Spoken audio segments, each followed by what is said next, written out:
Okay, and we are live, folks. Getting everything going. There's Honey in the background. The kids are in the other room. Isaac chewed through his picture book earlier. Oh my god, that child. Not sure how he did that, but it happened. So, hello everyone. At long last, we are here to talk about this commentary. Sorry for the long delay. I got sick for a couple weeks, and then we had like a month straight where we had no internet. So, you know, it goes without saying that whenever I try to like plan something, the universe has a way of humbling me into saying no. But we're here, we're live, we're ready to do this. And before we go any further, monetization is not enabled on this channel for the time being. YouTube's being YouTube. But you can support the channel by buying a copy of Kent, which you can find the link to in the description below. Buy it now! That's what Honey says right there.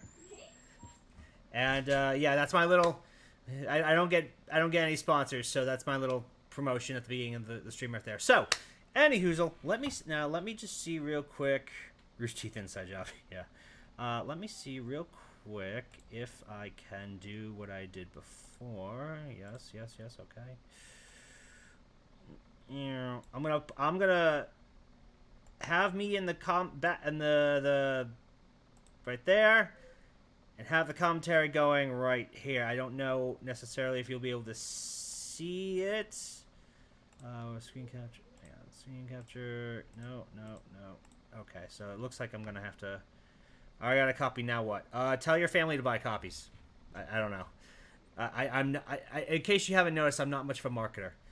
Alright, so I'm going to have... Why is this not showing the thing? Okay.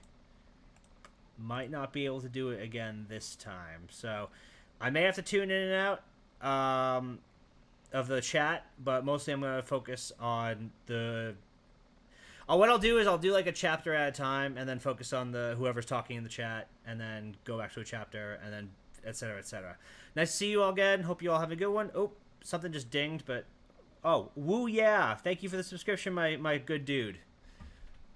That's really weird when that goes off in my head like that. Anywho... Let's get on with it. So, this director's commentary, first off, I need to say that I found it through Robin Rising on Twitter. He was kind enough to put a director's commentary Google Doc together. It's not as fancy as past commentaries that I've seen, but you know what? It gets the job done. I don't know how in-depth he got with this, because I'm going into this completely blind. I haven't heard any of this yet. I haven't... Excuse me. I haven't really gone into any of the commentary for Volume 9 yet. I think I heard a couple things early on, but I've already forgotten what they are. So, really, we're just going to run down the list. I'll go through chapter by chapter. We may not get through all of it today. That's fine. Point being, we'll just get through what we can. So, first off, we have Chapter 1 of Volume 9. This one had Carrie Shawcross, you know, the RWBY showrunner, Eddie Rivas, head writer for animation, and Laura Yates, who is a supervising producer, and I don't know who that is, but I'm guessing she probably doesn't work for Rooster Teeth anymore, so... Oh, well, we probably don't need to know too much. So, let's see. First off, we get a nod to referencing of how expensive Volume 9 was to make, which I can kind of understand. Like, it doesn't look like much at first, but when you realize how many visual assets needed to go into making Volume 9 as colorful as it is, and like with so many different, you know, layers to the Ever After, then yeah, that actually makes sense that it would be expensive. They talk about how a lot of Volume 9 and Volume 8 for that matter was done at home, which is something I'm going to talk about in Volume 8 a bit, because it kind of would explain a lot of Volume 8's problems. The fact that we all know, you know, that they had to be at home during Volume 8. And that's obviously a reason why, especially the latter half of Volume 8, was kind of terrible. But the writing and the pre-production happened in office, and Volume 9 was all done from home. And I'm guessing the latter half of Volume 8 was probably done at home as well. Let's see. The opening scene of Volume 9 was happening as the transition to home happened. Okay. Yeah, basically it seems like a lot of it, this first chapter is talking about the having to record during COVID conditions, which again, a lot of production suffered during COVID. A lot of shows either it didn't hit their stride or they fell off the map or what have you. The fact that they managed to have Volume 8 be as much of a wreck as it was and then bounce back for Volume 9 is pretty impressive, I gotta say. Yeah. Carrie felt nervous about Chapter 1, feeling complete like a setup episode, but figured over time that was okay as long as it fulfilled its promise to the narrative. Now, that's interesting because just about every first episode of RWBY is some kind of a setup episode. Volume 9, I remember not thinking episode 1 wasn't the greatest, but it wasn't too terribly set up because there was a lot of stuff that kind of it shows you first before it told you. I don't know. I don't recall episode 1 feeling too much like setup, especially like the first bit where it's just Ruby walking through the jungle and she's not talking. Like that was good. I liked that. So I'm gonna side with Carrie on this one, saying that it wasn't that bad of a setup episode. There's actually not much of a setup episode at all. I would have probably cut out a lot of that tripe at the beginning with the flashback to the end of Volume 8 because of arguments that spawned from it, but hey, water under the bridge now. The writers have discussed early on about maybe keeping Team RWBY separate for longer, so it was best to get them together from the get-go. Okay. This was something I talked about back during the Mistral arc. How they really didn't do a whole lot with the girls separately before they brought them all back together. And how disappointed I was in that, because it felt like, especially after the fall of Beacon, I felt like all 4 girls really needed to find their footing by themselves before they came together, and I don't think they really did that very well in Volumes 4 and 5. I know I'm kind of alone on that, given how few episodes there are per volumes, but I don't know. It was one of those things where I felt like you could have done a lot more for their personal stories by keeping them separate instead of keeping them in a group. When they came back as a group, they'd be a lot stronger. And here, I guess I can't fault it too much because they've already proven they can't do it very well. But I don't know. It's one of those things I have to kind of tie back to earlier volumes with.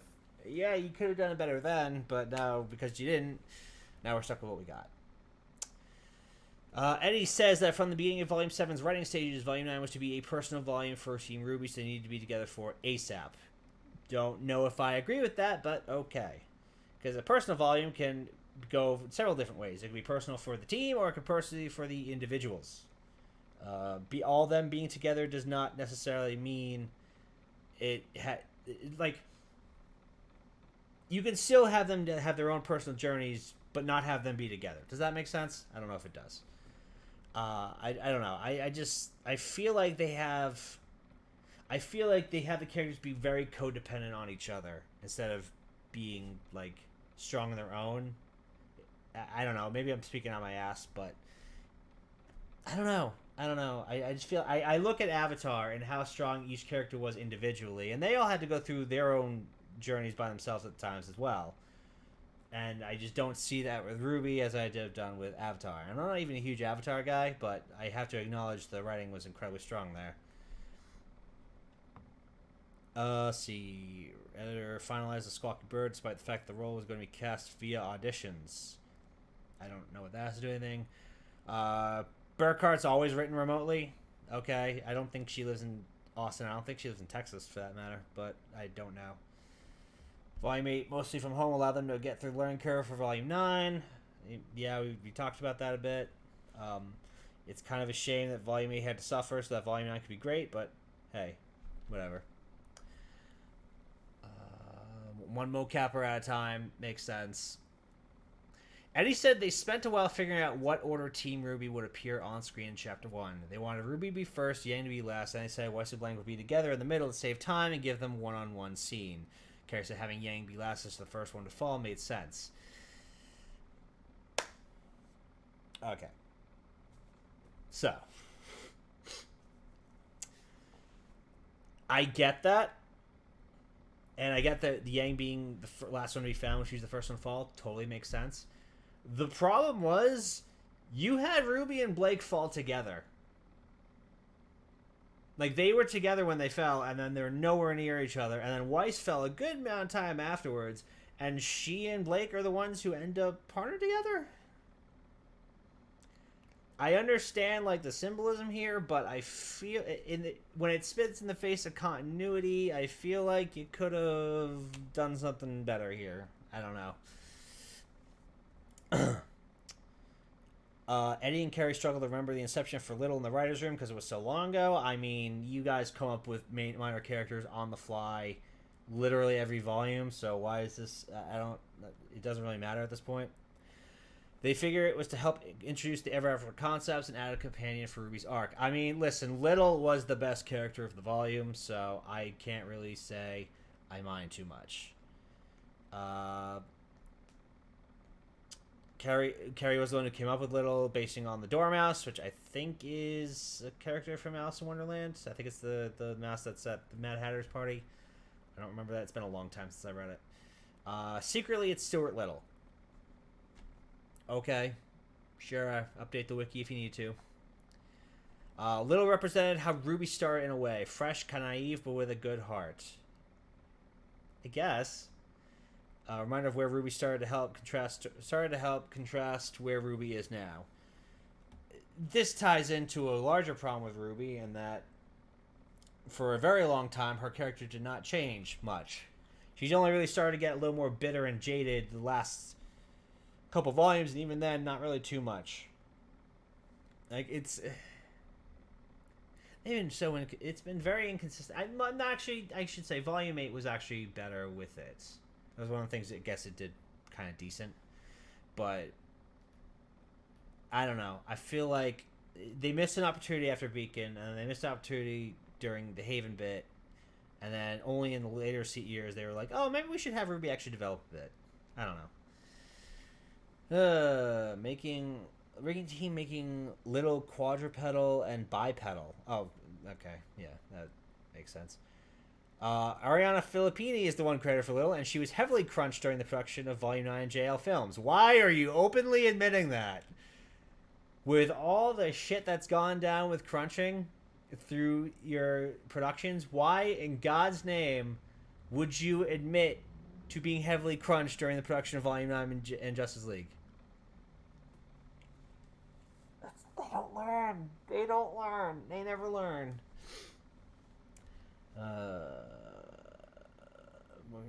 Throughout a part of the balance for characters. I don't know what that means. I don't remember that part. The idea that everyone was on the same page after Weiss told the team what happened to Penny off screen. He noticed that it didn't come across correctly for some of the audience watching, but it was intended to. Okay, wait, I gotta read that again. Eddie Rivas said, the idea was that everyone was on the same page after Weiss told the team what happened to Penny off screen. He notes how that didn't come across correctly for some of the audience watching, but was intended to.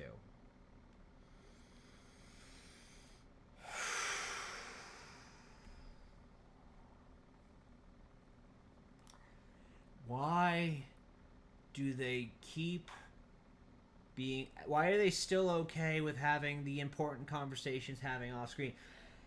Every time. I feel like every volume this is a thing now. The conversations that are important, the ones that are meant for the characters to grow from, they're the ones that happen off screen, and what we get is a bunch of stupid stuff that comes out of their mouths for no reason other than a cheap laugh. Like, seeing the team react to Penny being dead again, especially, like, for Ruby, who undoubtedly was Penny's best friend, that's important. It's actually as important as them finding out Jean killed her, but, you know, for the time being, what we're left with is, oh, hey, they know now. We didn't see it, but we know. And I don't know. Every time this happens, it's like they don't understand. God damn it. They don't get it. They don't get how scenes like that will go a long way to helping establish characters. They just don't. I don't know. Anyway, now we head into the intro. They talk about how much they love the intro song that Casey and Martin Gonzalez came up with. Agreed, it's a good song. We normally have to go out of our way to not tell what happens because things are so wild and different. We can show a raccoon and you don't know what that means. Yeah, actually, and you know they really made Volume 9's intro work in just showing us what is there and then like, oh hey, we'll probably meet these characters later on. And then gradually changing things as the volume goes on. I thought this is easily one of the best intros they put out in years. Carrie takes credit for the 2 sets of footprints on the beach and the stand. I would still be proud of that idea. Okay, sure. All right, and that's basically it for Chapter 1. So let's go and take a look at the comments, see what we've got. The movie's not well written. Easy, yep. Spyman, people still watch RWBY. What? Yes. It's Rick Sarts. When did this start? Not long. We just did episode 1. You haven't missed much. So yeah. By the way, you guys are perfectly free to ask questions and stuff in the chat. Like I can't really tune into. I have to go chapter by chapter, but basically how we're doing it is we'll do a chapter. I come back and read comments. We do another chapter. I come back and read comments, so on and so forth. More time in the episodes, or so more episodes in each volume will not help people who do not know how to manage it from the first place. It only mean more waste of time. Very true. Very true, Giga Carta. And I can't argue with that. Because they proved that having more time to do things didn't really help because it was still garbage. So, like, how much extra time did Volume 8 have in comparison? Like, they had a whole month and a half off between episodes in Volume 8, and those episodes just got worse. Like, they got so much worse. So, yeah, I could probably put this down as I'm talking to this, but I'm going back in now, so, oh well. Anyway, on to Chapter 2. This time, we've got Shaw, Cross, Yates, Rivas, and Paula De Canini. Sure. Eddie appreciated the parallel of the characters being familiar with the girl who fell through the world while the audience is familiar with Alice in Wonderland. Basically, we're all familiar with the same story. I don't think the girl who fell through the world is included with the copy of Fairy Tales of Remnant. I have to look at it again. I don't remember. It's just for a show that's so... Well, I know I can't really say that because, you know, you think back to all the stories that were mentioned in Volume 3, and all of them turn out to be true, so, you know. But, I don't know. I feel like the girl who fell through the world, throwing it at us in the volume that it appears in is kind of, I don't know, a bit cheating.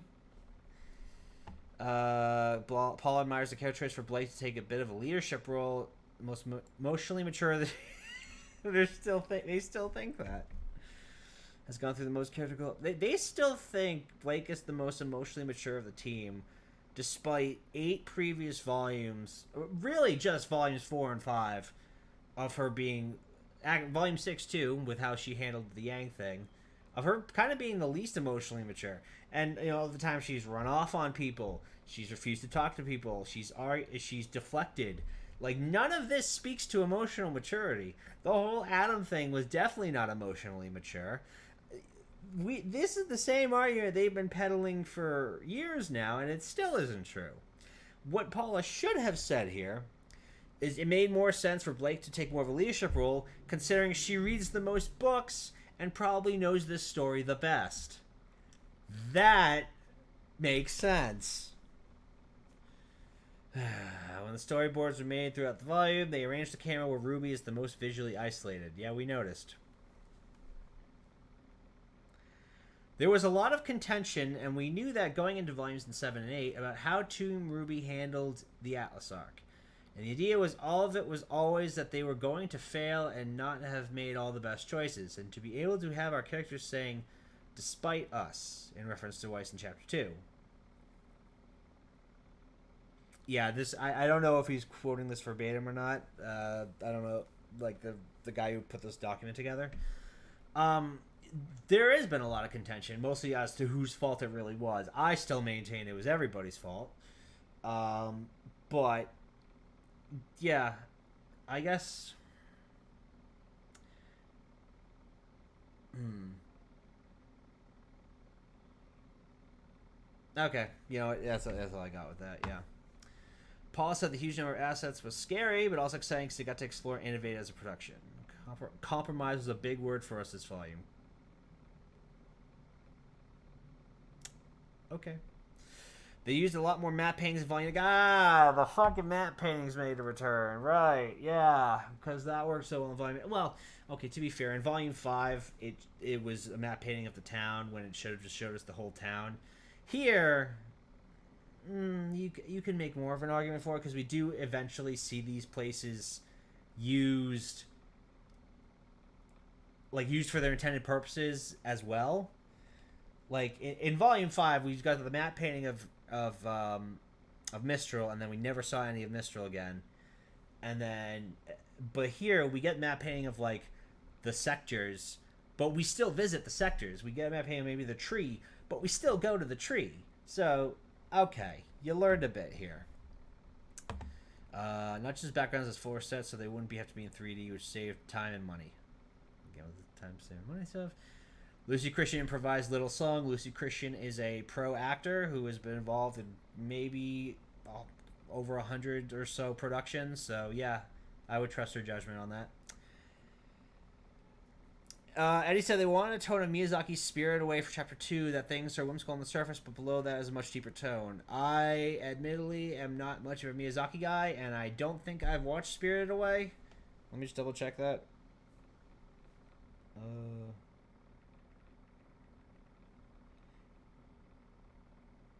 Yeah, no, I haven't seen Spirited Away. I'm sorry. I have tried with Miyazaki, but I've seen a few of his films, and I can't get into them. They're just not for me. I admit this. I don't knock the man. I think he's a genius. They're just not for me. Yang still interprets things more like a dream, or that nothing she does has real consequences, which gives her more of a playfulness. Playful Yang in Chapter 2 was admittedly one of the better parts of that episode. So, but I don't. All right, refresh my memory because I don't remember this. I think they all kind of knew they were in a real situation. They could still be hurt, right? Like I don't remember there ever being an instance of like Ty and Digimon when he thought he was invincible for like that one episode, and he tried to go through the electric fence thinking he was invincible, and really it would have killed his ass. I don't remember there being a situation like that in Volume 9. Maybe I just don't remember it. Feel free to correct me. Team RWBY is all processing the grief differently, so they're not all always on the same level, but rather they have their own ebbs and flows with it. Kind of. In a way, well, when you think about it, it did. They do all process it differently and in different ways. Yang processes it by kind of reverting back to... Actually, in a way, she kind of does a good way, which she starts opening up more and being more playful again, which she hasn't been in a long time. Blake processes it by being more openly flirty and taking more of a leadership role where before she kind of went with the flow. Weiss handled it by being the Nora of this volume. And Ruby's handled it by becoming an alcoholic in every way except for the alcohol. Yeah. There was a lot of discussion about how to unhug someone when the auction falls through. How would you do that? I don't know. It doesn't matter. They wanted to hammer home early on that getting to the tree is not a straightforward thing people can do. It insinuates the tree itself is stopping them. Yeah, I think we all kind of grasped that. We kind of figured it even better when Weiss hit herself in the head with a fucking rock. Oh boy, here we go. So, Carrie, if you told me in Volume 1 that Weiss would be the comic relief for an entire volume, I would have been like, really? You're the writer, and you're the one who's saying, really? They toned down the Weiss bits so that the humor wouldn't feel overbearing with her as the butt of every joke. You did not try very hard. Listen, look. I have a love-hate relationship with Weiss being the comic relief because on the one hand, this is some of Kara's best work. I'm not even gonna lie. I think Volume 9 is some of Kara's best work because she was just kind of allowed to like fuck it because Weiss is such a restrained character. So to have her just say fuck it and just lose her shit constantly is actually kind of funny. And I do kind of applaud this volume for that. At the same time, Weiss went from just being a quirk, having a little quirks here and there, to going full on Nora. And I get it. You didn't have Nora this volume, so you needed to have the off the boat psycho that was the Nora Valkyrie humor.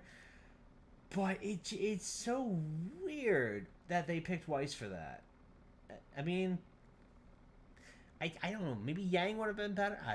I don't know. That's just me. But yeah, I have a love hate relationship with with Weiss being the humor for this volume.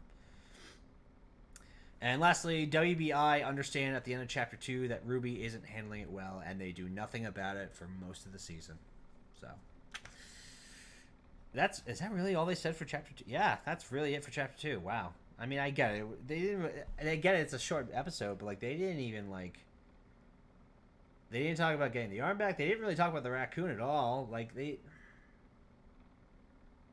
Okay, sure. Anyway, back to the comments. All right, where was I? This volume for you know what? We'll bring the camera back here. This volume for a second made me like Jean's character mainly because I thought this story was going to end. We'll get to Jean when we get to that episode. RWBY skipping over important conversations is really weird to me. Like, that'd be really good character building. You would think, Woo, yeah. You would fucking think, and you wouldn't be wrong. Blake emotionally mature, question mark, XD. Yeah, no kidding. Skip slapping Sun, running away, thinking the White Fang are just misguided. Yeah, no, exactly. And speaking of bad time management, they ask for people to do homework with their spin-off stuff and panels of which they most of the time ignore or doesn't match, so nobody gets a good grade. Guess so, yeah. The way I read this, please believe Blake is the most developed. We can't. We literally watched her entire journey. Spirited Away is meh at best. Wow, that's the most negative thing I've ever heard somebody say about Spirited Away. They're aware Yang doesn't take responsibility for her actions. Well, at least I know. Zaki didn't feel that at all in the story. Oh, here.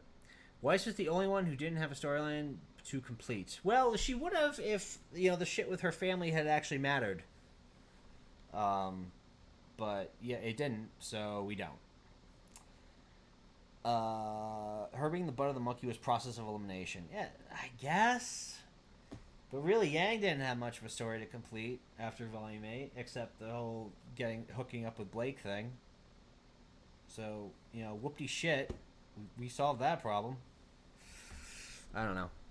Okay, doesn't look like there's anything else, so let us continue with the volume.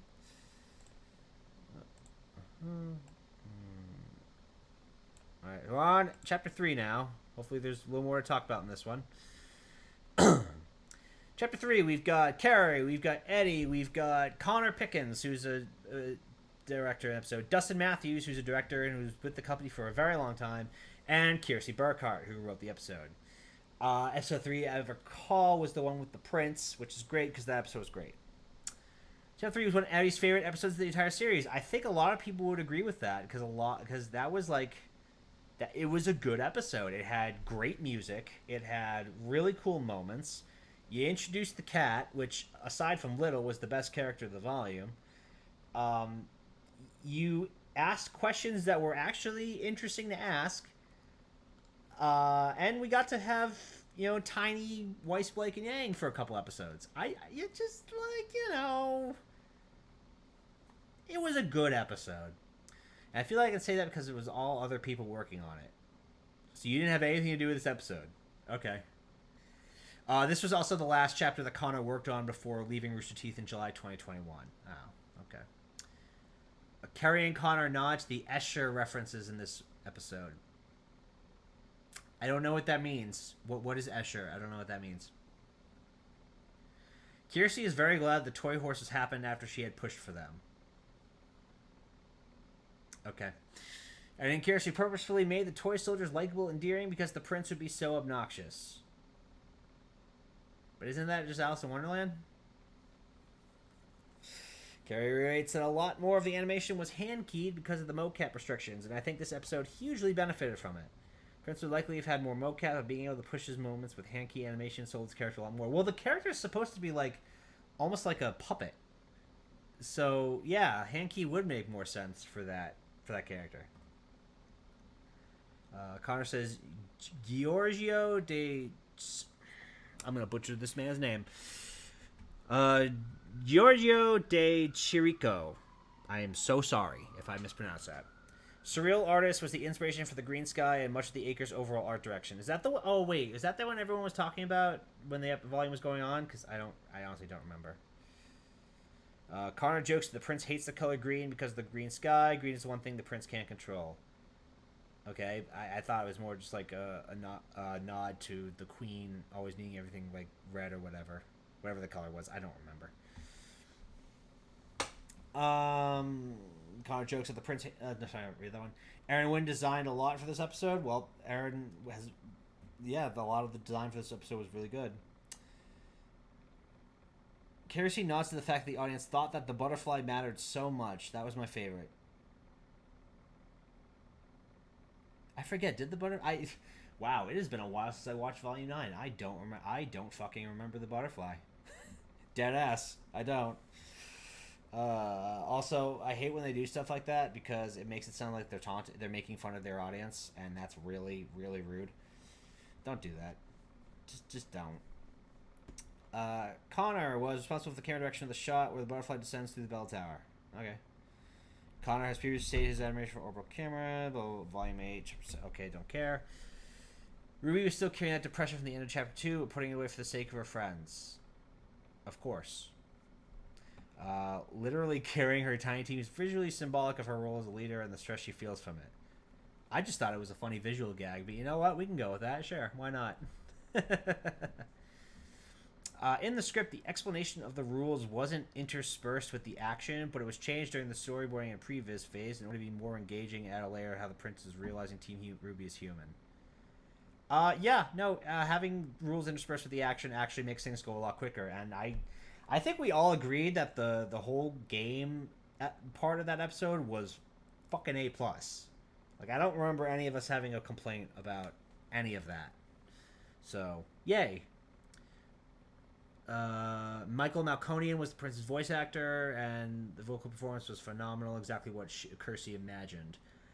I don't recall having any issues with the prince's voice actor. So, there. Intended for the toy fight to feel like early RWBY. Yeah, I mean, at the very least, it had more feeling like early RWBY. Yeah, I mean, I could definitely look at that fight and think of, like, I don't know, the Yellow trailer or episode 8 of Volume 1 or the mech fight in Volume 2, things like that, where, like, the music and the action worked so well and made those scenes really memorable. Yeah, I could see that. Connor and Carrie discuss how early concepts for the chess pieces were more akin to action figures, but they were changed because they didn't feel enough like game pieces. Carrie and Dustin discuss how there are multiple different scales for the character models during the toy fight. For instance, in shots without RWBY, WBI's regular size models are present. Oh! Okay. So they did, like...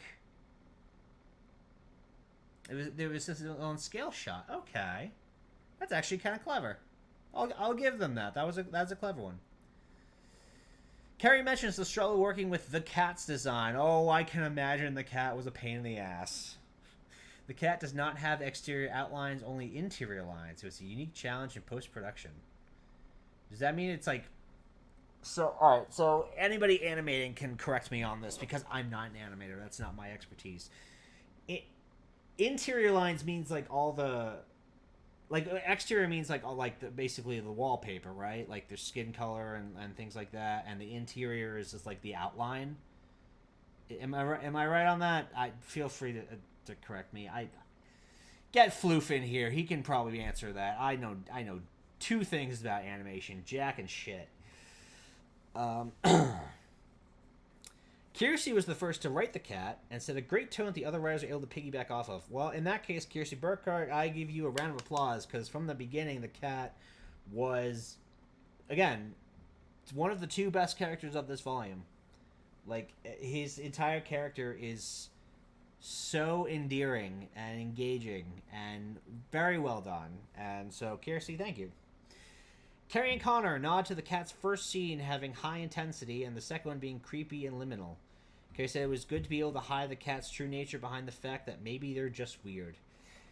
I'm reminded of Gene Wilder's explanation for playing Willy Wonka in Willy Wonka and the Chocolate Factory, where he has that bit where, he comes out and he's like limping and holding onto his cane, and then he doesn't realize he's left the cane stuck in the bricks, and so he falls forward and then does a roll and stands up and he's all lively in action.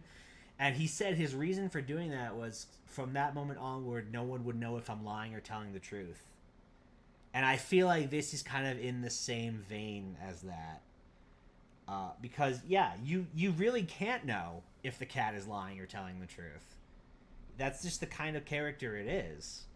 So this is one of those instances. I mean, yeah, later you realize the cat's probably evil before he actually does his evil bit, but at least from the beginning, you do get that sense of, to quote the great Suction Cup Man, "I'm listening, but still, fuck you."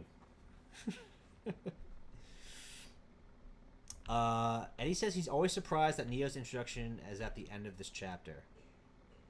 Oh, okay. He's always meaning he always forgets that Neo comes back. Hold on one second. Connor said it was a different chapter originally, but needed to be pushed to chapter 3 for other narratives to flow better. Neo's introduction was originally written for a later chapter. Honestly, you probably could have had it at the end of episode 1 to think about. Yeah, what's up? You probably had it at the end of episode 1, and maybe it would have flowed a little better. No, maybe. Yes? No, I don't know. What's up, Nelson? Hi. I'm working. What's up? Hi. Hi. What you doing? Hi. You just here to be a goober?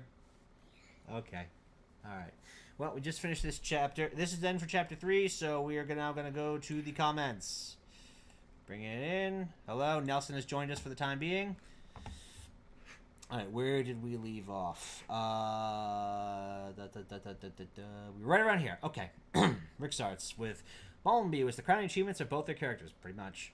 We'll get to that in a bit, I'm sure. Enjoy my 9-year-old dancing. The closest I think we'll get to Weiss getting a finished storyline is Ice Queendom, and that's too unsatisfying to accept. I just like to pretend Ice Queendom didn't happen, and I go about my day. I think that's better for all of us. I wish the Red Prince made I feel I would hate the cat's meta commentary. I mean, maybe. I guess it depends on the individual. Red Prince made another appearance. I remember Britt said something that he wanted all the characters to kind of come back at the end, or something like that. I was of the mind always that these characters were just going to be a one and done. And I think keeping them as a one and done was the best move because you don't need them past that. Yeah. Okay. Yeah. Shh. I'm trying to do this, buddy. Yeah, but Red Print. Oh, I just lost my train of thought. Nelson, buddy, I'm working. Please. All right. Okay. Yeah, no, so I like, let's imagine if all these characters were following them through the entire adventure. That would get boring after a while. And like, they already don't do well with the characters they do have. So, you heading out, bud? No, I'm You're just gonna lurk in the background? No, I'm gonna have a snack. Oh, okay, have a snack, yeah. MC Escher, famous surrealist artist. Oh, okay, that makes sense. The artist that influenced the aesthetic of the era after. Oh no, that's the one everyone was talking about. Okay. Yeah, can you tell I really don't know surreal art very well? Hang on. I gotta scroll back up. That episode did have my favorite fight, yes. Volume 9, worst filler volume, and worst volume ever. No, I don't agree with that at all, Mr. R2 YouTubey. Symbolism. Starscream, yo! Volume 9 wasn't that bad to me. 5 will be the worst for me, always. Always, always. Rules didn't make sense, but I guess it made sense for the prince to do whatever he wants. I mean, that was kind of the point. Like, the prince made the rules and could change them whenever he wanted. Like, because he's a sore loser. Like, that makes sense. Exterior is the black outline that gives them the anime look. The cat was rendered as is without that feature. Okay, thank you, Rick Sarts. That actually makes a little more sense. Hey, Daddy. Hey, buddy. The cat reminded me of Gmod when a texture was missing in game. You know, I never got around to Gmod. I don't know why. It just never happened. Rick Sarts say hi, Nelson. You want to say hi back? You eating Jello? Where did we get Jello? Have we always had Jello? Yeah, we have 2 more red ones. This orange one and 1 more green one. Can you get me one of the Jellos, please, with a spoon? Which one? It doesn't matter. Thanks, bud.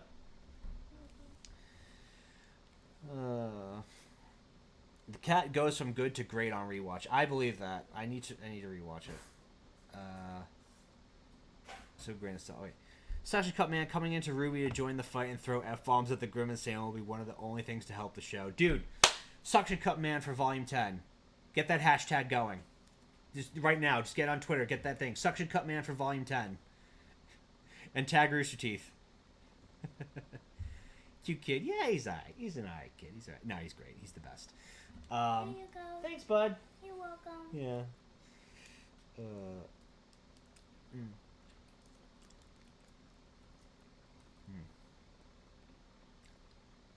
I don't think I've eaten since breakfast, so this is both. You haven't eaten since breakfast? You didn't have lunch? No, I was too busy getting lunch for you and your brother. Oh. Yeah. You should have gotten lunch for yourself, too. And we're limited on food. You guys needed it more than I did. Do you want to get a spoon? No. I've never seen anybody lick Jello the way you have. You're eating This Jello is like how you're supposed to eat Jello. No, you don't eat Jello like a popsicle. Yeah, you do. You don't. Wonderland was more grounded than the world Team RWBY came from. No, Wonderland was always kind of a fucking mess. Worst volumes to me are 3, 5, 6, and 8. 5 I definitely agree with. 8 I also can agree with. 3 is a good volume. It was just kind of, it was the first post Monty volume, and it just the animation was not good. And 6, I still like 6, but I've also kind of soured on 6 as years gone by. I gotta do like an updated ranking for the YouTube about where I am on the volumes. Kid makes sense. Oh, I guess I'm the fool for thinking you can't eat Jello like that. Yeah. All right, sorry. Yeah, I'm smarter than this guy over here. Let Suction Cup Man help with the songs for Volume 10. I swear to God. Because his brain's this size, my brain's Oh, like okay, this. okay. All right, yeah. So yeah, get that hashtag going. Suction Cup Man for Volume 10, and let's see. Maybe we can get Arnold and those guys in on it. But Wonderland was meant to be messed up. Yes, Wonderland was meant to be messed up, and the Ever After sounds like it was supposed to be kind of. Actually, when you think about it, Ever After is supposed to be kind of like Nirvana in a way. All right. All right, well, I'll cut up, so we're going to move on to Chapter 4 now. Oh, wait. So what I'm doing is I'm going over the crew commentary for the last volume of RWBY that came out. It's the writers and the directors, when they put the Blu-ray out, they added commentary over the Blu-ray talking about, why they wrote it the way they did or why they directed it the way they did. And it gives us a little more insight into the creative process. In Nelsonese.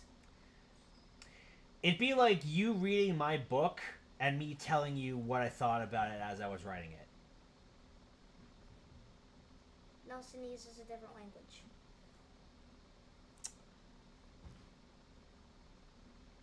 We're talking about stuff.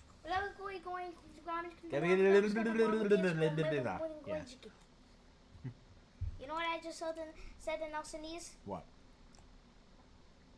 You dumb. All right. Episode 4, we have Carrie, we have Eddie, we have Miles back. Yeah. Okay, I love Miles as a human. I think he's a very cool guy. As a creative, he drives me bug shit. Ugh.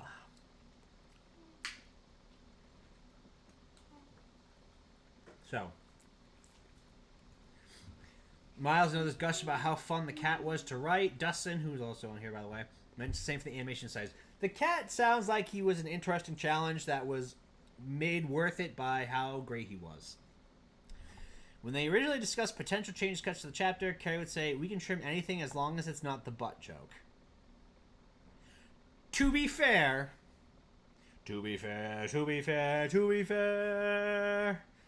that was actually a funny joke.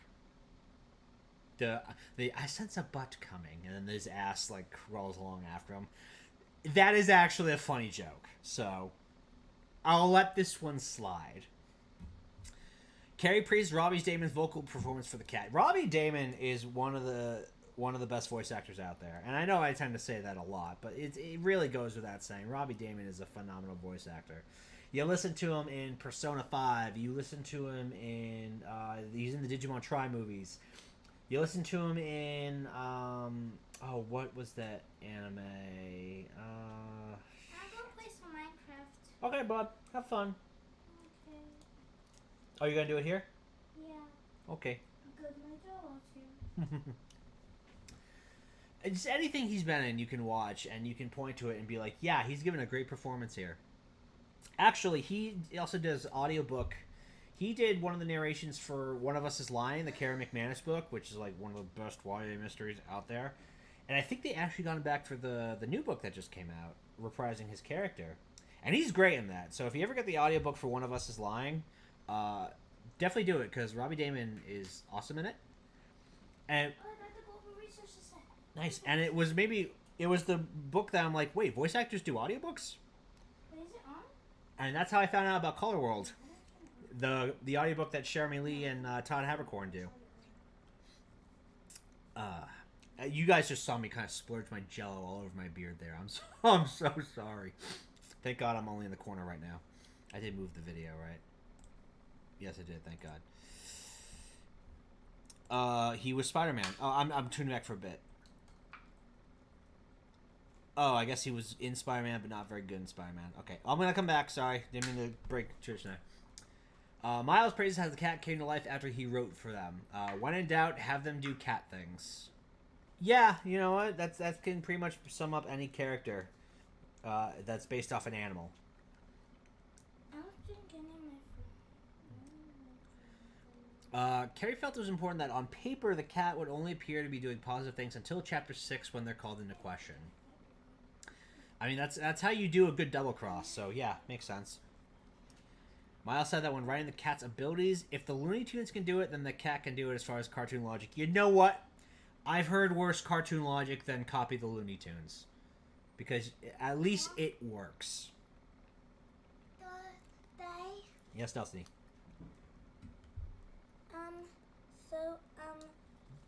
Stuff. Okay. Alright, go play Minecraft. I gotta get working, okay, bud? You can still stay in the room, just... on animating the cat, I'm sure there's probably a couple animators swearing at me. I got the impression that a lot of people enjoyed the challenge when animating the cat. As in, working a quadrupedal rig is challenging. I can imagine having to work a rig on all fours for minutes or hours at an end is probably a lot. Miles mentions the crew commentary was recorded while volume... Wait, what? Miles mentions the crew commentary was recorded while volume 9 was still airing.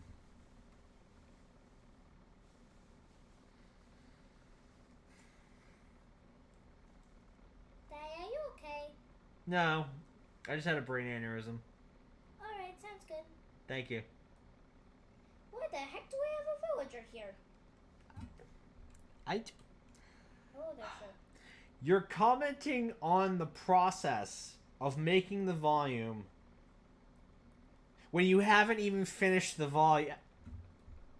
Okay, like sure, like okay, they put out episodes that air the minute they're finished. That's bad enough. But like, how do you do a Blu-ray commentary before the product of the Blu-ray? Doesn't that defeat the entire point of doing a Blu-ray commentary? Am I crazy here? Have I lost my mind? Yeah? You're a little crazy, but I don't think that's relevant in this case. Thank you, honey. Also, Daddy, I'm crawling. I know, bud. Okay. I'm gonna go into my pool. Miles noted how people interpreted the cat's lampshading as the writers poking fun at the critics. Oh, okay. Hey, Nelson, buddy. Nelson. This is important, bud. I need you. No, it's not. What are you talking about? Doing the stream is important. I gotta talk. Hold on. Miles notes how people interpreted the cat's lampshading as the writers poking fun at the critics. In response, y'all, there's no harder critics on ourselves than us. What? What? I used this scene to poke all the things that I wanted to say to the old me from years past. Okay. Why do I still have this? Now, all right, Nelson, buddy, can you go outside, please? Nelson. Hold on, let me kill this villager first. No, can you please take it outside? Nelson. Nelson. Nelson. I'm playing Minecraft. Please take it outside. Okay. Because I can't do this while you're yelling at the game at the same time. So please take it outside. No. Okay. I will be right back, folks. Intermission.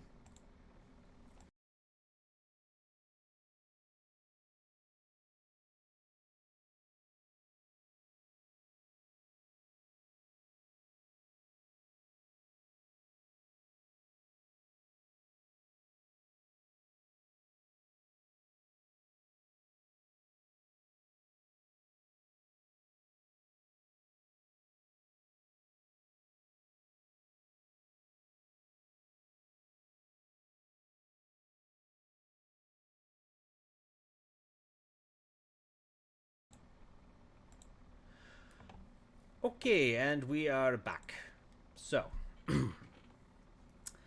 yeah, there's so many characters to keep track of line is the one that I think is the dead giveaway for that. Look, okay. Here's my argument.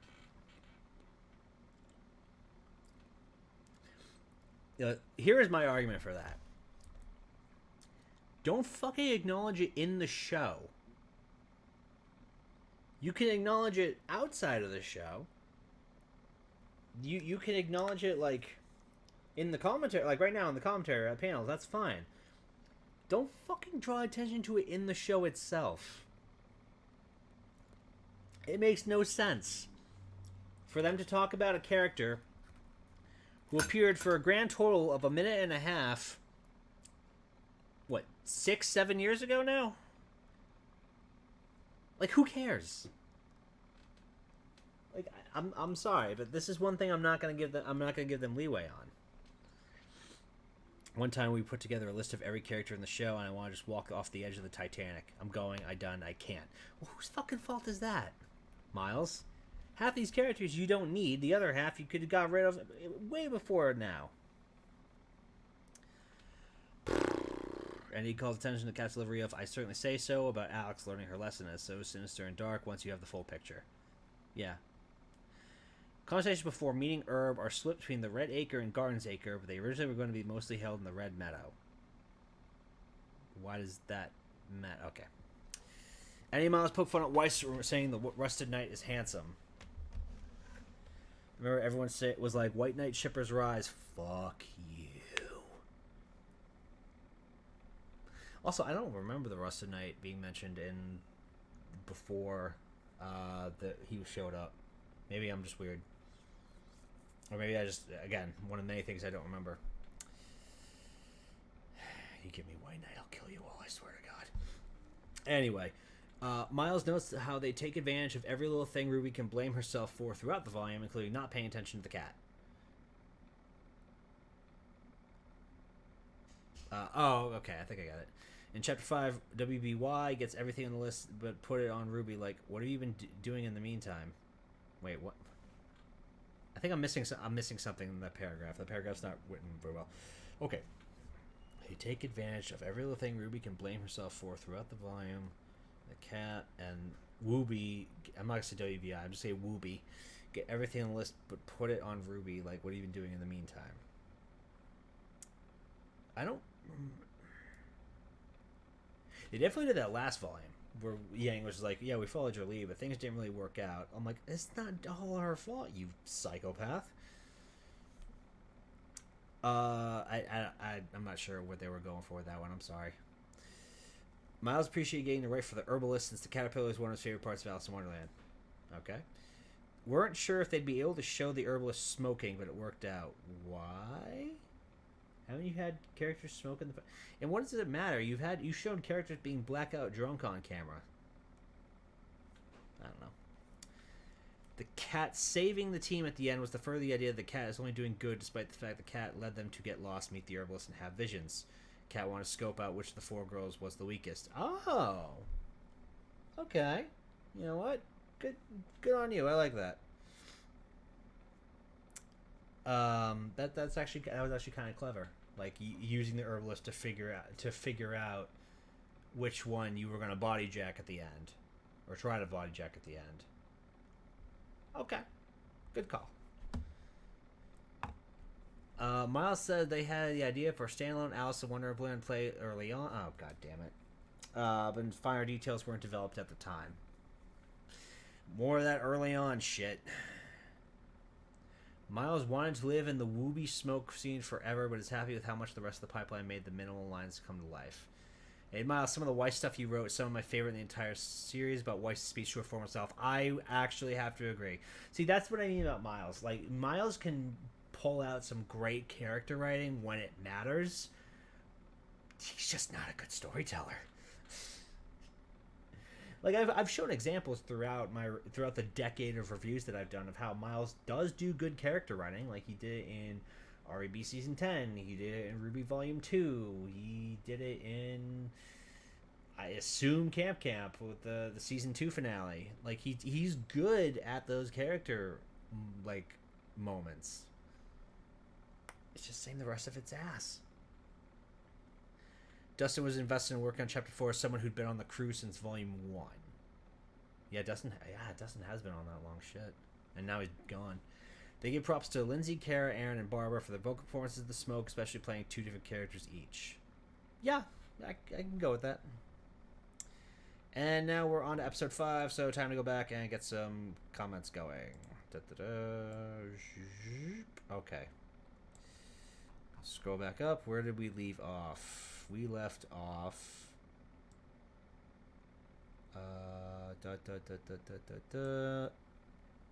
Yes, okay. Right around here. RWBY is feeling like it may end on a bad note given what we've seen so far. Possibly. Yeah, kind of. Like, the whole, everything just feels so hopeless in this show. I say cancel the show or do the big movie to end it and put it out of its misery. Yeah, I don't blame you. They would have to answer 200 questions. Yes. Probably Spider-Man stuff. It was okay. Blah, blah, blah, blah. I guess Blake needed to do more cat things. You know, how much of Blake's issues would have been solved if she had just started licking her own hand? Or jumping up on the curtains. Or eating fish. How much? How much less complaining would we have done if that had been the case? I don't know, man. But it keeps me up at night. Nelson, you are like a Nickelodeon. Pump content, classic RT. Take your time, sounds very understanding. Yeah, he can be. Using herb to scope out the weakest? Shit, that's clever. I know, right? Yeah, I didn't even think of it that way. But yeah, that was actually pretty good. Let's see. Peter Griffin. Oh man, this is. I'm literally from the state that Peter Griffin lives in. You'd think I would be able to do a Peter Griffin accent, but it's not. This is better than the time. Oh my god, I can't do it right now. This is better than the I made to Fortnite before RWBY. I feel like you didn't complete that sentence there. So I want to at least get to the end of episode 6, and then we can roll, and then maybe we'll call it for the night, and then pick up the other stuff next week. I get be proud of your products, but I won't comfy while the episode just came out. That might have made sense to you. It did not to me. So yeah, I want to touch on the Bumblebee episode, and then I think we'll call it for this weekend. For this weekend, we'll pick up the last few episodes next weekend. If everyone's okay with that. So yeah, let's just keep this train going. Fellow Peter Griffin Landwell. Well, okay, so I think Quahog's in Rhode Island, and I am Rhode Island born. I don't live in Rhode Island anymore. I haven't lived in Rhode Island since I was 3. I live in Mass. But I just got off work. My brain is working half capacity. Okay. Yeah, it's in Rhode Island. Okay. Yeah, I was born in Rhode Island. I do not live in Rhode Island. I live in Massachusetts. Anywho. Scrolling back up. Chapter 5 with Carrie, Eddie, Paula, and Kiersey. A lot of ideas in the script didn't make it into the final episode. Why? It was delightful, fun stuff, and Carrie said it was the most asset-dense episode, so it naturally had cuts to simplify, streamline the direction of it. Are you going to elaborate, or are you just going to leave it be? Paul saw fan comments that Chapter 5 felt Ghibli-esque as a gathering place and was grateful and took it as a compliment as meant to feel like Spirited Away. Again, not a Ghibli guy, didn't watch Spirited Away, can't comment on that. When RWBY is talking to the cat isn't paying as much attention as when RWBY is. That's when they also act more lively, perking up, being coy. Oh, so the cat's blowing them off while he pays attention to RWBY. Okay. They did a lot of really subtle things with this cat that I appreciate now. Kiersey notes that the exposition conversation scenes were written to take place entirely on the lily pad traveling to the Lotus. It was changed to be more dynamic and partially take place after arriving on the Lotus Market. Helps the market feel more alive. Also, the Lotus scene is kind of meant to be more visual, so cutting that in with a lot of exposition, not... Yeah, I'm glad they cut that.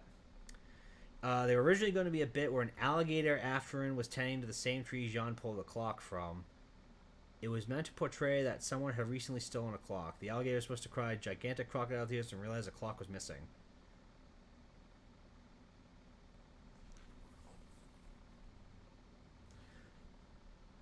Okay, I'm about to go time paradox on you guys. So the alligator noticed that someone's recently stole a clock, but the character who stole a clock went back in time so many years that he aged about 20 or 30 years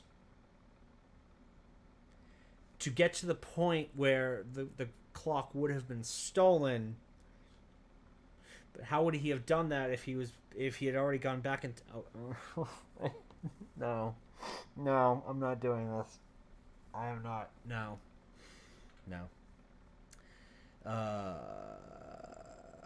I mean, the obvious Peter Pan reference is obvious, but hey.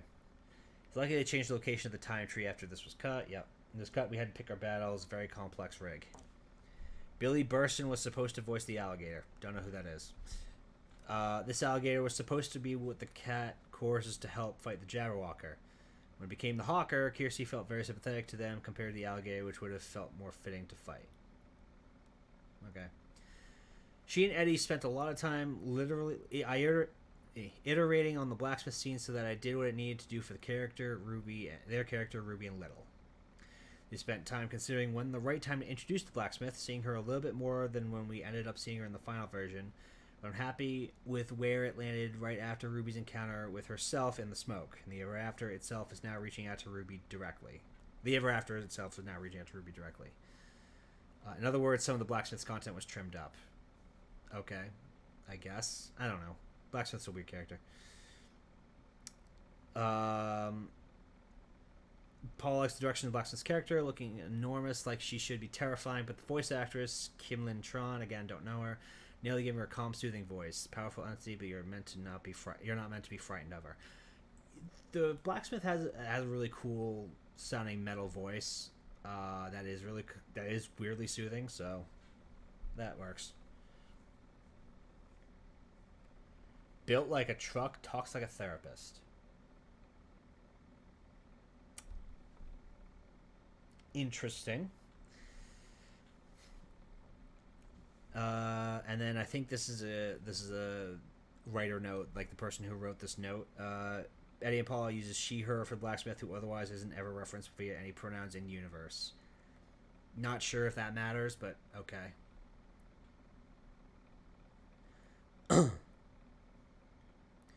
Eddie references that the cat said, "Don't talk to anyone without me," which then leads to Ruby talking with blacksmith without them.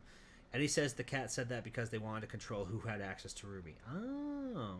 Again, a lot of really subtle things with the cat. Like, given what the RWBY gang has been up to since they've been in the Ever After, having the cat be like, "Don't talk to anyone without me," to kind of smooth things over, that actually makes sense. They fucking Bioshocked this shit. You know, with like in Bioshock when they have Atlas say, "Would you kindly?" You know, just kind of I don't know how much I want to spoil Bioshock because Bioshock's an amazing story and I don't want to spoil it. Basically, a character says, "Would you kindly?" a lot, and that's actually an important plot point that coincides with the character moving through Rapture. And I don't know how much else I want to say about that because I think you should play Bioshock for yourself because it's one of the greatest games ever made.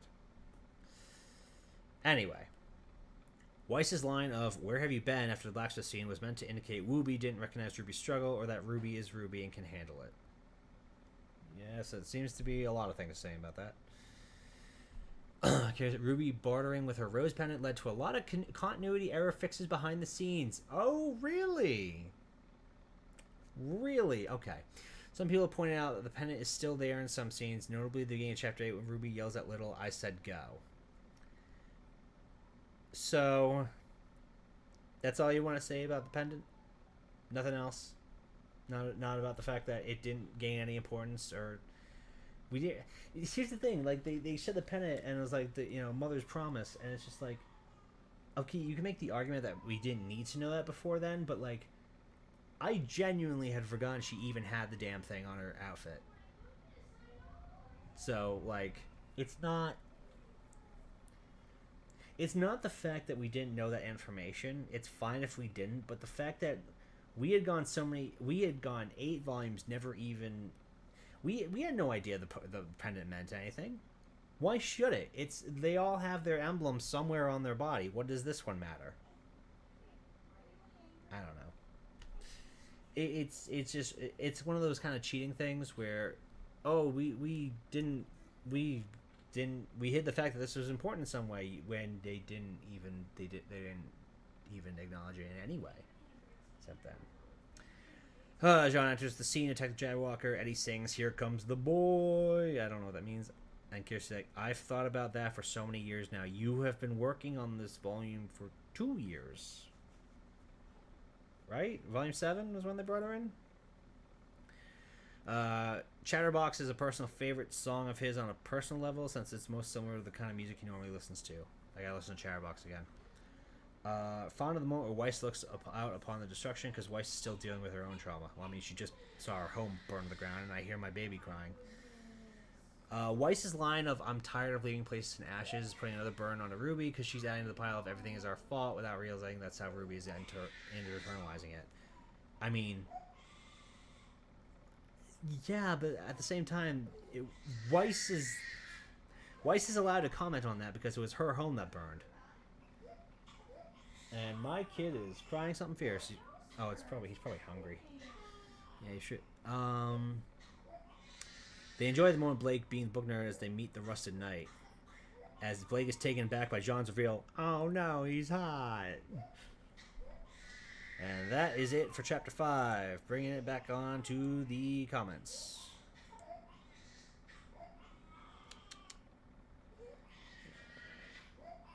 I'm from Providence. Oh, I mean, I go to Providence quite often, so I know Providence pretty well. Peter Griffin's voice is based off a specific person, so it makes sense it would be hard to copy. Peter Griffin. I haven't seen the thing beyond the Watts scene you told me about, so I'm confused, but since RWBY, I'll be confused in context too. Makes sense. I meant don't brag about your project while it's still ongoing. Ah, I understand now. We may be the only thing to do since the already small villain pool has shrunk with only being Cinder, Mercury, and Tyrion, since they're definitely not being assailed by physical means. Billy Burston is involved with Death Battle and voices a character there. Ah, okay. Guy help set up Christmas decorations, have fun. See you, Starscream. Kimberly Tron was Chi-Chi DBZ. Oh, no kidding. Ah, okay. Russian Knight, to me, at least, is Jean at his best. I can't argue with that. I can't. Okay, Chapter 6, I believe, is the episode where... Wait a minute, let me just double check.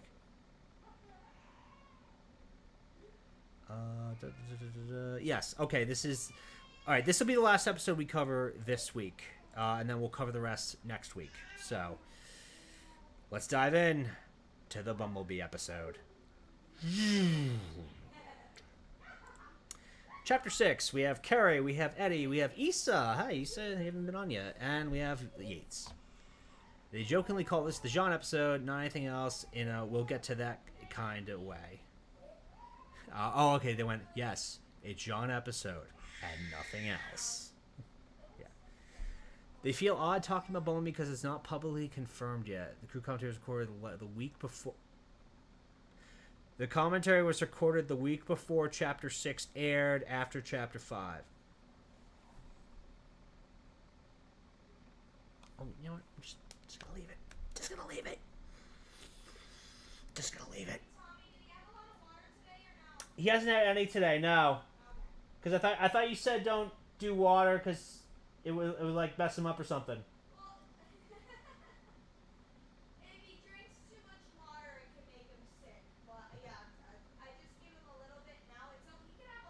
Okay. Okay. Yeah, I know. Yeah, I haven't done water today. I've done everything else. Yeah, he can have up to 4 ounces, but when he's sick, I like to give him a little bit less. Okay. If he hasn't had any, he's probably just a little thirsty. Yeah. Okay. Carrie and Eddie said they wanted to do something different with Jean. The era after gave them the unique opportunity to change up his story, which I have mixed feelings on. I love that they did this to him, but it also kind of undermines the whole RWBY confronting Jean about Penny thing. I feel like I should save that for the review, but I don't know. We'll see. Eddie referred to Jean as a himbo at one point. He used to disagree, saying he's a twink, but an aged one. Carrie asked if that makes him an otter. What the fuck are they smoking? Can I have some? They use Jean's odd disposition and mental state as a way of hiding the cat's true nature, because the argument could be made that the cat does have a point. Granted, yeah. Chapter 6 has 2 directors because Carrie became busy directing Justice League as Chapter 6 was in production. So this was around the time Justice League came out. Okay. Or was in production, sorry. When Carrie left to direct the first JL movie, he kept directing the Bumblebee scene, but gave the rest of the episode to Issa to direct. So Carrie really wanted to touch that scene. Okay. The Thunderstorm was the plot device that allowed Chapter 6 to accomplish all of its goals, meaning Jean, advancing the Ever After plotline, Alex and Lewis, Bumblebee, etc. Issa asked for the Alex and Lewis scene to be 2D animated. It's worded that it hadn't been decided as part of the pipeline until that point. Issa says she cries at the same part every time she watches the Bumblebee scene. It's the part where the clouds part and they share knowing looks, okay? We would have had an amazing scene on Remnant, but there's something special about having them do it here in the Ever After. I agree. I don't think it could have been done in Remnant, at least not the first one. I think it had to have taken... With how much we've been, fucking... shoving our ankles in the ground on Bumblebee in regards to them getting together. I think it needed... Clearly, all it needed was the fantastical to make it happen. Blake has been bisexual for the longest time. To her, I'm talking from a character perspective.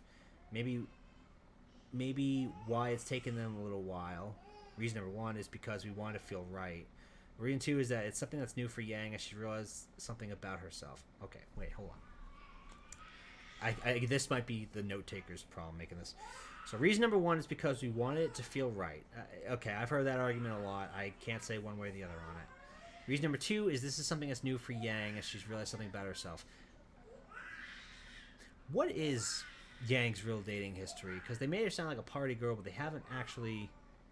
They never actually showed her where they... I don't know. Is it one of those things where we're idiots for having assumed? Because they do that a lot, too. Note, a full audio clip of exactly what was said here has been shared in the Twitter thread. I'll have to look through that thread again later. Oh my god. Is he... Okay.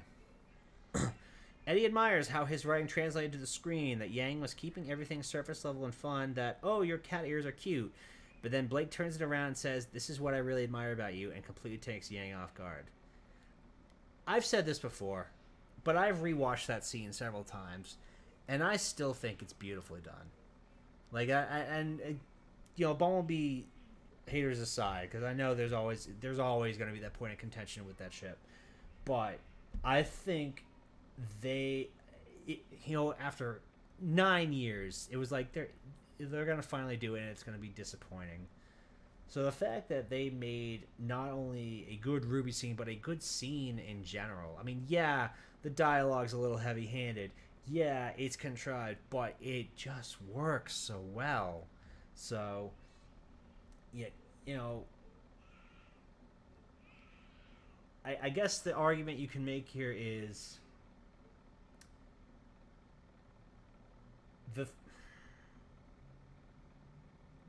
words mean nothing if a scene works, I guess. If a thing works. I don't know if that's the way we say it, but it's the closest my brain can come to it right now. Scenes cloud part. Issa says the following in the background. The following in the background because she's getting pulled into the scene so the others talk about it. I've been listening to it. I'm gonna effing cry. Oh, it's this part. Aha, that look. And then Blake. Okay, it's just Issa fangirling. Okay, we don't. You know what? This feels like a very private moment that Issa should have dealt with herself. So yeah. Carrie can't remember whose idea it was for Blake and Yang's lines before the confessions be spoken in their heads. I don't know, but I like it. We set a platform. Issa's dry sobbing. Carrie praises Casey Williams' musical work for the scene. I agree. I think "Worthy" is a beautiful song, and it works so well for the scene. I think that's actually the reason why.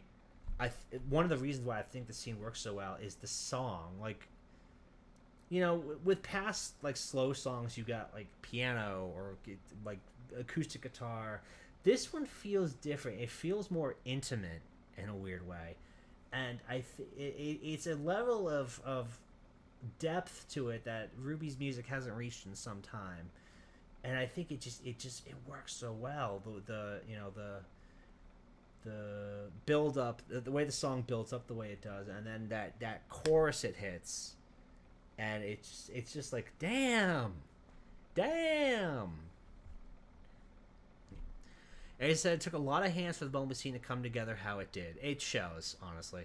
And it's one of the things that he's most proud of creatively. You know what? I will give that to him. It's a good scene. You should be proud of it. Detailing the different teams who were involved and elevated the scene beyond what he had in his mind. Eddie said there was another version of the line from Jean as he reacted to Blake and kissing where Jean said, "Can't believe I've been gone for years and that still hadn't happened yet." Honestly, I wish he had said that. It sounded too cynical, like Jean was a creeper. I don't agree. Actually, I think the line he does say in the show is creepier than him having said that. Having John be like, "I've been gone for years and that shit still hasn't happened?" Like, that's funny. But, like, I feel like I've been waiting forever for that. That's... Have you, Jean? Have you really? Like, I don't know. Maybe it's more of a Nora line to say something like that, but Nora's not here and John is, so, like, I don't know. I don't agree with that decision. I think having him be like, I've been gone for years and that it's just happened. I think that would have been fucking hilarious. And Eddie says they wanted the episode to end on the moment where RWBY finally gets back the thing she thought she needed, but once she got it back, it's bad and doesn't feel like it anymore. It's like a rejection of that purpose, that identity. Carrie adds, saying she had a reason not to step up in the moments before without her weapon, but having it back means she has to step up again, and that leads to her finally breaking. Okay. I'm guessing they're talking about Crescent Rose, but I'm not. I'm just guessing here. Okay, and that is going to be it for this segment. I want to at least get to the Bumblebee episode before we wrapped up for the night because we've been going for about an hour and a half now. But yeah, that's where we left off with that. Going back up, John is arrested tonight, but should have known RT wouldn't have the balls to follow through with him remaining aged. I don't think they could have, honestly. I think it would have. I don't know. I think the only logical conclusion was he either died or he stayed in the ever after or he aged back.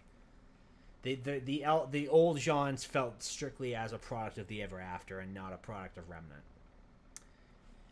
The reveal that the cat is untrustworthy is one of my favorite moments of RWBY. The clouds symbolize the character's emotional turmoil. Shadows that eclipse John and the cat show who do we believe. There's a lot more in the Bumblebee episode. True, but I also want to point out something. I think I pointed out in the reaction, like when they confront the cat about being untrustworthy, the cat like turns it back on them and fucking gaslights the shit out of them.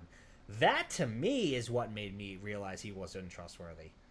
He's like, oh, I did all this for you, and you accused me of this. That, you know what? Maybe I should go away. And at that moment, I was just like, you evil motherfucker! You're gonna stab us in the back.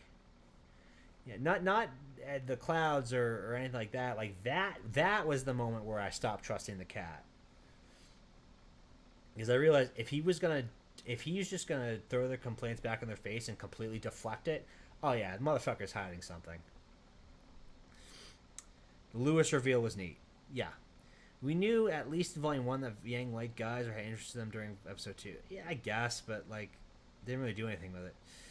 The Black Sun Shipper, I did like the hookup scene for the emotion, not so much for dialogue, was clunky, but that's romance, I guess. Worthy makes the scene transcendent. Transcendent, that is a brilliant word, Rick Sarts, yes. I would say that the scene is made transcendent with that music. I still don't understand what Yang meant by Blake not being intimidated by her when she was always seen as the most approachable of the team, and it feels like they're getting her confused with Raven. If I were going to say intimidated by Yang, I'm guessing either when she goes Super Saiyan or the baggage that surrounds her with her mom. Those are the only things I can think of in regards to what I can say in regards to being intimidated by Yang. Because it's true. Yang does have her anger issues. But yeah. And that's the over the first half of the volume. I think there's still like 4 or 5 more episodes left. I forget how many were in this volume. We've been going for an hour and a half now. My wife really wants to put up Christmas decorations, and I kind of do too. Thanksgiving was kind of shitty for us this year. So I think it's best if I go out there and spend time with my family and decorate for Christmas and do all that stuff. And you guys should go spend time with your families and enjoy them too, because it is the season for family. And yeah, we can't all be all stuck up in our rooms forever. So yeah, if you want to support the channel, subscribe, buy a book, do all the things that help support the channel. I am working on several different projects right now. I'm not going to give timelines on any of them. Although the idea I've now had for the Volume 8 review is probably going to kill me, but you know what? We're going to roll with it. I don't know when a next review is going to be out. I don't even know. I think the next thing I'm going to definitively put out is the RWBY Justice League crossovers. But as to when those are going to be, I can't say. So, yeah, we will just have to go from there and see. Volume 8 might not be for another year. RWBY 13 Part 2, I don't know. I don't want to make any promises on anything right now because things are so in flux and things have been weird, and I don't want to make promises I don't keep because that's annoying. But for now, I think we will depart on the commentary and revisit it next time. So, thank you all for watching. Hope you all enjoyed it. And I will see you guys next weekend. I'm going to train for next weekend when we go discuss the last half of Volume 9 and its commentary. So far, I haven't had a whole lot to bitch about with the commentary because a lot of it actually kind of makes sense. But we're getting into the latter half now. And as we all know, the latter half is where the real shit starts to get kicked up. So, tune in next time. I'll see you guys then. Thanks for watching. Have a good night. Bye bye.